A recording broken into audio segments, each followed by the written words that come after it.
If he's keeping this arm and he's backed away from me, so first option, he's being smart, he's backing away. I'm going to grab my wrist. I'm going to start looking for my kimuras. All right? If I can get this overhook right here, now I'm going to get this. So I have 2 shoulder manipulations on either side. Now let's move down the arm to the arm manipulation or the elbow manipulation. Right? If he's choosing the other option of pushing into me, I'm going to create distance and get my violent armbar. So breaking the shoulder joint, going for the elbow joint. Same thing right here. I get to the underhook. He doesn't allow me to progress, and then I can start getting this violent armbar on this side. So now we have an armbar on both sides, shoulder manipulations on both sides, and we have transitions. So if he's leaning into me, right, I'm going to get my scissor sweep. If he's being smart and he's staying a little bit back, I'm going to get my butterfly sweep. Okay? If he's giving me too much angle on this arm, transition to the back. There's a lot of things we can do here. And I think this is kind of like a long lesson already, so we're going to kind of cut it here pretty soon. But as you can see, you have a very dynamic game from half guard that you can do a lot. And you can see how my lower body and my upper body get to work together. And I can get to the back, I can get to mount, I can get to breaks. And so now I just want to kind of foreshadow this for the next lesson when we get into half guard, is my wrestling up, where I'm utilizing this because I can get straight access to a back take that's the exact same. Okay? And so I'm going to show it just one more time. As I have my knee shield here, I don't want to kick this through and then have him have the underhook. I want to follow, my hand follows like this drill that is my knee straight through. And then I start to shuck this over, or I grab the waist, and I can make a lot of really crazy things happen. Like even if he stops me with like a wizard, so I come in here and he gets this wizard, like I can even come through for these cool sweeps. So the wrestling up from half guard is also very cool. And in addition, another foreshadowing that we're gonna do is as he tries to push into me, rather than working on his upper body right here, I can get underneath him and start transitioning to leg attacks.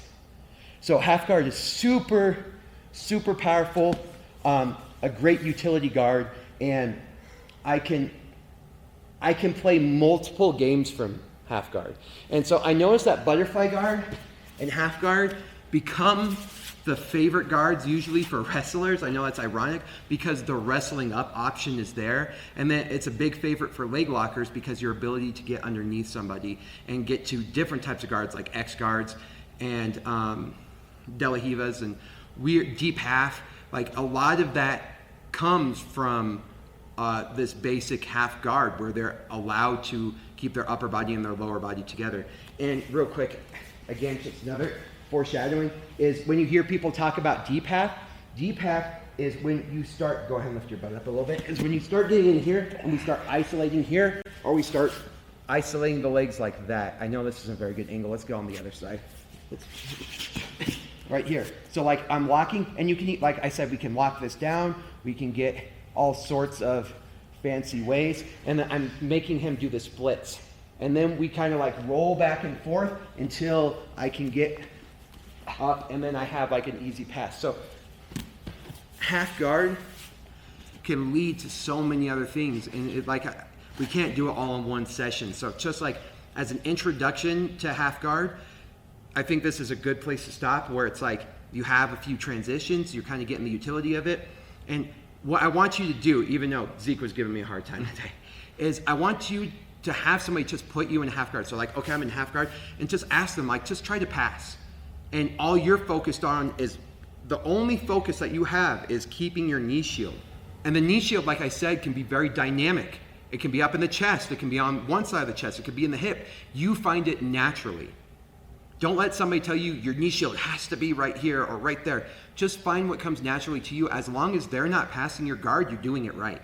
And then you can set it up for many different things, many different types of sweeps, many different types of submissions, many different types of setups. Maybe you're just using the half guard as a setup to something else. Regardless, it's extremely powerful. It shuts people's game down pretty quickly, and it allows you to, I guess, branch off into many different things as they're forced to stop and assess the situation. So when you slow down the game in jiu-jitsu, that allows you to make a decision. And when I say when you slow down the game, that means you're slowing down the game on your terms.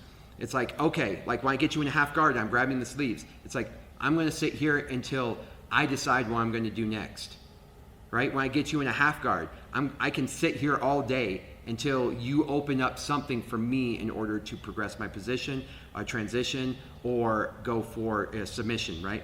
So that being said, I think that's a great place to stop in terms of half guard from the offensive side. So again, 2 transitions to mount, which by the way, one of those transitions can now transfer over to a close guard scissor sweep, so you can get scissor sweep from close guard.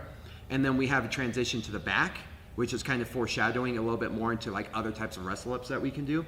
And then we have a shoulder manipulation on both sides, and we have arm joint, or rather elbow joint manipulations on both sides. And I'm going to be honest, like the Kimura is a pretty high percentage, the violin armbar, nah, right? I'm not saying that these are the highest percentages, but you need to know of them. Not only for offense, but especially for defense, because they're going to be the most available, if that makes sense. So not always the highest rate percentage in terms of finishing, but very high rate in terms of creating a situation, right? So like, for example, if I hug somebody in the half guard and I don't know any better, they can get that violin armbar easy. However, if you know it's there, then you can avoid it. So it's the thing of just kind of being aware of it, so that way you don't get caught in it. And then at the same time, you can utilize these different things to make them create a response that you need. For example, if he's trying to crush into me and I kind of have a shoulder joint manipulation, I could really crank it, forcing his hips to go up, which allows me to get underneath him or something. So you don't know how one thing's going to lead to the other. So like, besides, Kimura is pretty high percentage, but like, again, you give up part of the half guard to get that. You really need to just it's more about being aware. You don't want the easiest submission grabbing you, and you want to be aware of the easiest submission that you can utilize. So again, half guard's an entire book, and each series of half guard is a very long book in itself. So we're going to go ahead and stop there, and we're going to go ahead and move on to a caveat from half guard. And then after that, we're going to work on passing the half guard. What's our progression from that? Awesome.